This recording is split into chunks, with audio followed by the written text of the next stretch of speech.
negosiasi gagal. Perang antara AS dan Iran telah kembali berkobar dan kedua belah pihak bertarung dengan segala yang mereka miliki.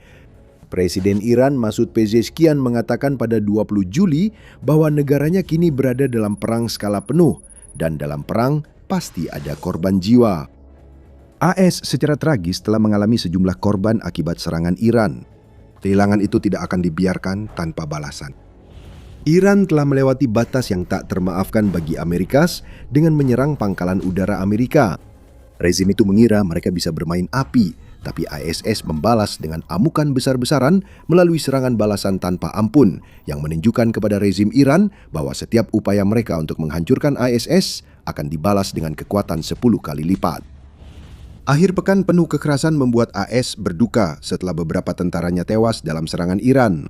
Serangan paling parah terjadi di pangkalan udara Amerika di Yordania saat rudal Iran menembus pertahanan udara pangkalan itu.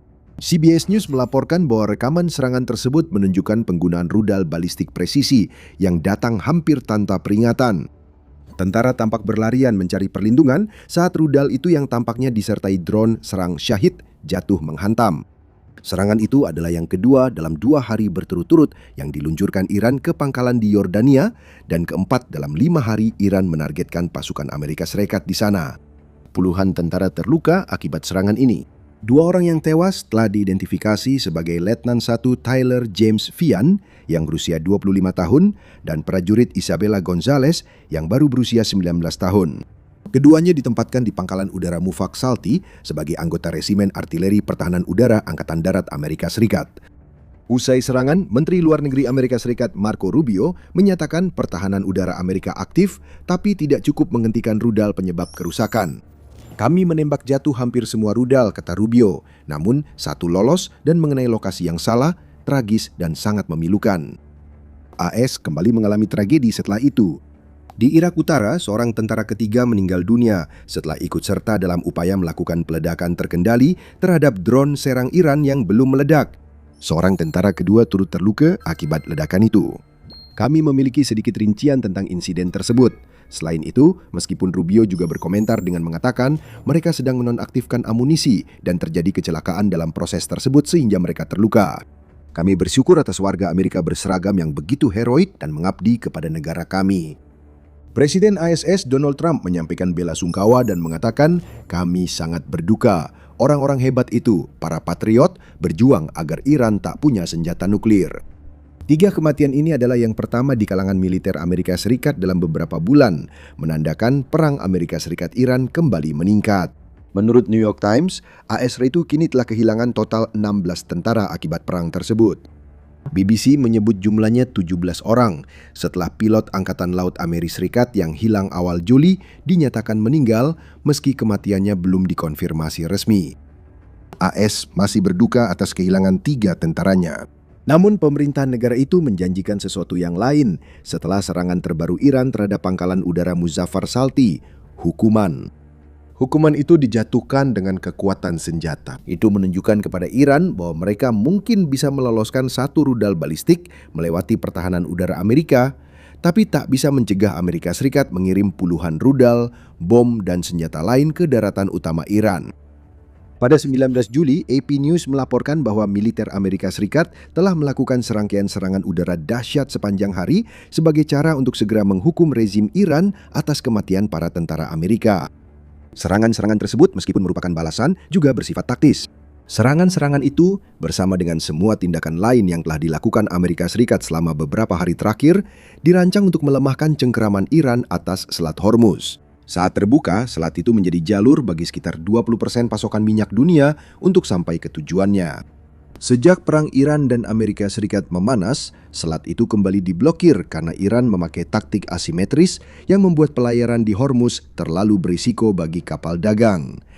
Sebagian besar serangan balasan Amerika terjadi di dekat Sirik di Selat Hormuz, yang kemungkinan menjadi titik peluncuran drone dan kapal cepat, sehingga perjalanan melalui Hormuz mustahil. AP News melaporkan bahwa kantor berita pemerintah Iran, IRNA, mengatakan bahwa serangan pertama dilaporkan terjadi sekitar pukul 1.30 waktu setempat, berlangsung di Provinsi Hormozgan bagian selatan. Serangan berikutnya terjadi di Bandar Abbas, yang merupakan markas pangkalan Angkatan Laut Utama yang digunakan untuk membantu rezim mengendalikan Selat Hormuz, serta di Hajiabad, yang juga berada di Provinsi Hormozgan.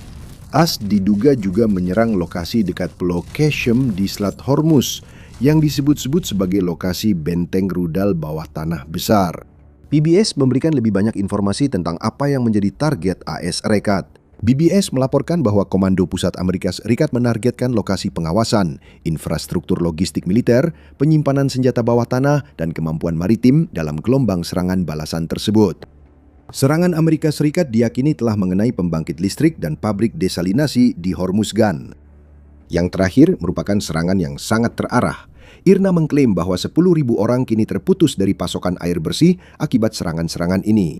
Serangan di dekat Pulau Qeshm juga dilaporkan menargetkan pabrik desalinasi, karena tampaknya amukan balas dendam Amerika telah berkembang menjadi strategi yang dirancang untuk memutus pasokan kebutuhan pokok bagi Korps Garda Revolusi Islam atau IRGC dan militer Iran.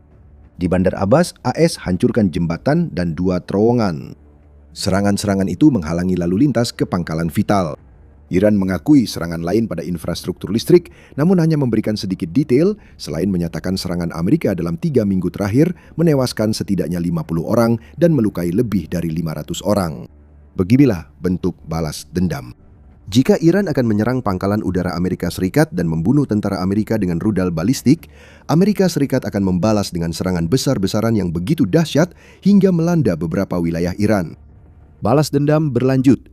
Serangan kembali terjadi malam 19-20 Juli, menandai hari ke-9 berturut-turut Amerika Serikat menggempur Iran dengan kekuatan udara yang unggul. Sirik kembali menjadi target.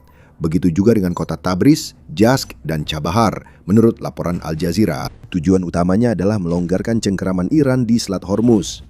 Militer Amerika Serikat menyatakan ingin melemahkan kemampuan militer Iran yang digunakan untuk menyerang kapal dagang dan para pelaut yang melintasi Selat Hormuz. Serangan ini terjadi sebelum video dibuat, dan kami belum tahu detail lengkap tentang apa yang dihancurkan Amerika Serikat. Laporan mencatat ledakan terlihat dan terdengar di kota-kota tersebut, sementara pertahanan udara Iran berusaha membalas tembakan. Informasi baru mungkin terungkap, dan tidak mengherankan jika Amerika Serikat kembali menargetkan sasaran logistik dan energi seperti pada serangan balasan sebelumnya. Kami menghantam mereka sangat keras lagi malam ini demi menghormati mungkin 3 patriot hebat, kata Trump usai serangan Amerika. IRGC akan kesulitan berargumen karena rezim Iran kembali harus memilah puing-puing target yang dihancurkan Amerika Serikat. Meski ada pepatah bahwa balas dendam paling baik disajikan dingin, Amerika Serikat memilih cara berbeda. Api jadi balas dendam terbaik bagi Amerika. Begitu banyak api hingga Iran dipaksa menyesali pernah membunuh tentara Amerika. Namun, siapapun yang telah mengikuti perang Iran sejak dimulainya Operasi Amarah Epik hingga serangan terbaru pasti tahu satu hal. Konflik ini masih jauh dari selesai. Mungkin, perang dengan Iran penuh perubahan seperti roller coaster. Tapi pertanyaannya, apa yang akan terjadi berikutnya? Kami akan segera memberi beberapa kemungkinan jawaban untuk pertanyaan itu. Tapi sebelum itu, ini adalah The Military Show. Jika Anda belum berlangganan saluran ini, sekarang adalah waktu yang tepat untuk melakukannya. Dan jika Anda ingin memastikan bahwa Anda menonton video terbaru kami segera setelah dipublikasikan, ingatlah untuk menekan tombol lonceng notifikasi. Jawaban tentang kemungkinan yang terjadi selanjutnya dapat dibagi 2, jangka dekat dan masa depan. Terdapat kombinasi aneh antara pembicaraan potensi perdamaian dan eskalasi yang jelas dari kedua pihak. Dalam laporan Sky News tanggal 20 Juli mengatakan bahwa para mediator dalam negosiasi antara AS Serikat dan Iran dilaporkan telah menyampaikan proposal gencatan senjata selama 10 hari kepada rezim Iran. Gencatan senjata ini bertujuan memberi waktu bagi negosiator kedua pihak untuk kembali mengupayakan kesepakatan sementara seperti yang pernah dicapai AS Serikat dan Iran pada Juni lalu. Kesepakatan itu seharusnya masih berlaku. Faktanya, kita baru melewati sekitar setengah dari periode 60 hari yang dimaksudkan untuk memberikan kelonggaran bagi para negosiator, selain juga untuk memulai kembali lalu lintas di Selat Hormuz. Iran mengonfirmasi menerima pesan dari mediator, meski Kementerian Luar Negerinya menolak memberi rincian. roda diplomasi tetap berjalan meski di tengah serangan balasan. Itulah gambaran situasi di Iran sekarang. Setiap serangan Iran dibalas Amerika Serikat, begitu pula sebaliknya. Komando Militer Gabungan Iran sudah mengatakan melalui media pemerintah bahwa setiap tindakan serakah, penindasan, totalitarianisme atau kekejaman dari pihak Amerika Serikat akan dibalas dengan respons yang menghancurkan. Iran tampaknya akan menindaklanjuti pernyataan itu baik dengan menyerang pangkalan Amerika Serikat maupun musuh lain atau negara-negara teluk. Iran kembali menyerang Irak dengan mengirim drone ke markas Partai Kebebasan Kurdistan pada dini hari 19 Juli. Drone itu melukai 8 orang.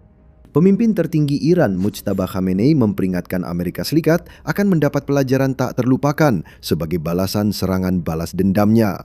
Khamenei menyebut tanda tangan Trump di perjanjian atau dokumen gencatan senjata tidak berharga dan tidak sah, sambil mengecam serangan Amerika Serikat yang dinilainya melanggar kesepakatan 60 hari yang sudah berlaku. Situasi ini tampaknya tidak memberi banyak harapan bagi mediator yang mencoba mengakhiri ketegangan antara Iran dan Amerika Serikat. Selat Hormuz yang sering menjadi pusat pertikaian kembali ditutup. Baik Amerika Serikat maupun Iran telah membuat pengumuman tentang blokade, dengan Amerika Serikat mengklaim akan menghentikan kapal-kapal Iran, dan Iran menyatakan bahwa hampir semua kapal selain milik mereka sendiri di selat tersebut akan menjadi target. Rubio menuduh Iran memakai Hormuz sebagai alat tawar.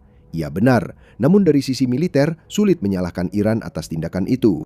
Kendali atas Selat Hormuz memungkinkan Iran menciptakan kekacauan perdagangan sedemikian rupa sehingga negara-negara lain mulai menekan Amerika Serikat untuk menghentikan perangnya.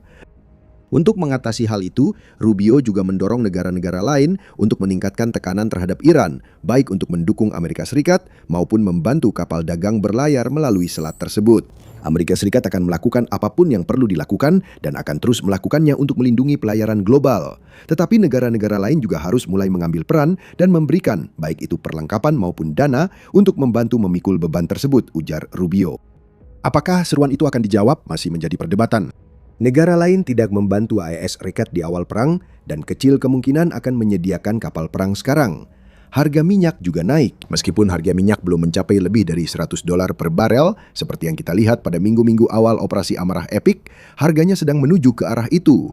Setelah serangan balasan Amerika Serikat, harga 1 barel minyak sempat naik di atas $90, meskipun segera turun kembali ke kisaran 80-an atas tak lama kemudian. Sulit membayangkan angkanya akan turun selama aksi balas-membalas terus terjadi dan Selat Hormuz tetap berisiko bagi kapal dagang. Dan selain semua persoalan mendesak ini, sudah sangat jelas bahwa risiko yang dihadapi tentara Amerika yang beroperasi di dalam dan sekitar Iran semakin meningkat. Kematian dalam skala sebesar ini belum pernah terjadi dalam kurun sesingkat ini sejak minggu-minggu awal perang di Iran. Iran tampaknya akan meningkatkan serangan drone dan misil seiring Amerika Serikat terus menyerang daratan utama dan fasilitas di Selat Hormuz. Sayangnya 3 kematian yang memicu balasan Amerika sepanjang akhir pekan hingga 20 Juli kemungkinan besar bukan yang terakhir. Iran masih punya banyak misil. Iran dapat memproduksi ribuan drone per bulan dan seperti terlihat di Irak, drone itu tetap berbahaya meski sudah jatuh. Itu membahas apa yang bisa terjadi selanjutnya dalam perang. Tapi bagaimana dengan masa depan?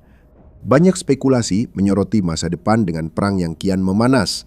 Apalagi pemimpin tertinggi Iran menyebut tanda tangan Trump tak berharga dan kesepakatan 60 hari runtuh di pertengahan masa berlakunya.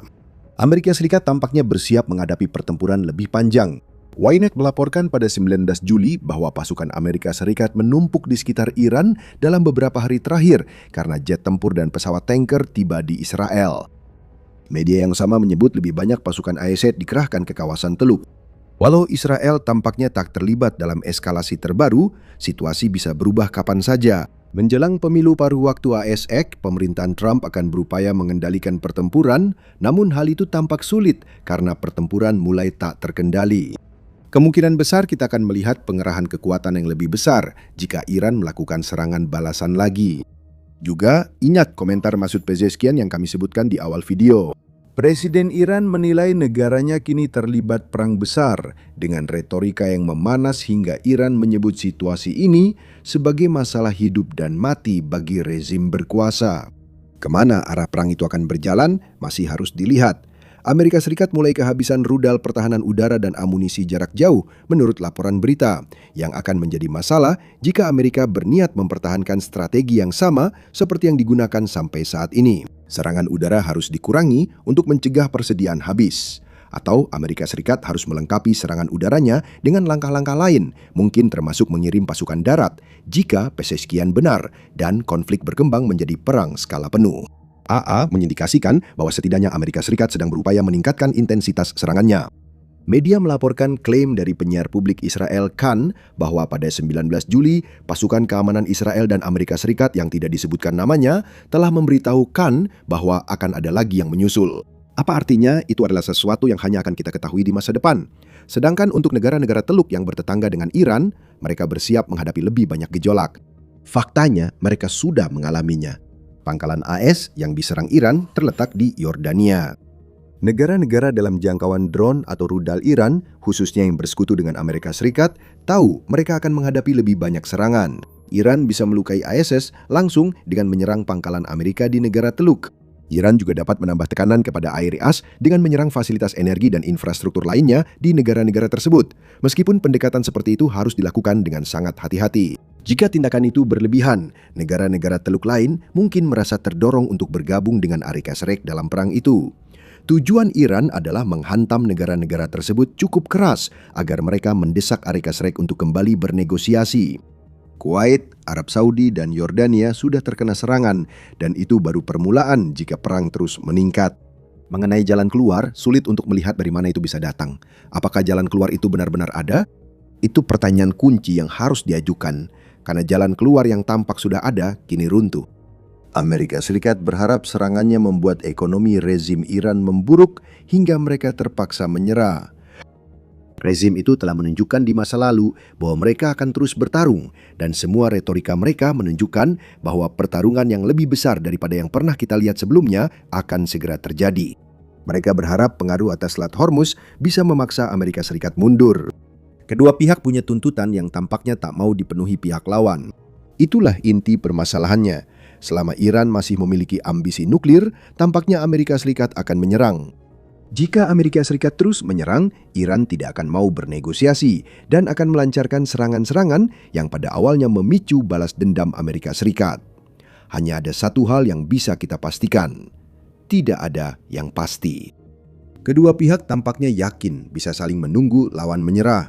Meski Amerika Serikat sudah membalas habis-habisan, Iran belum runtuh. Namun, rezim Iran mungkin menghadapi masalah tak terduga lainnya.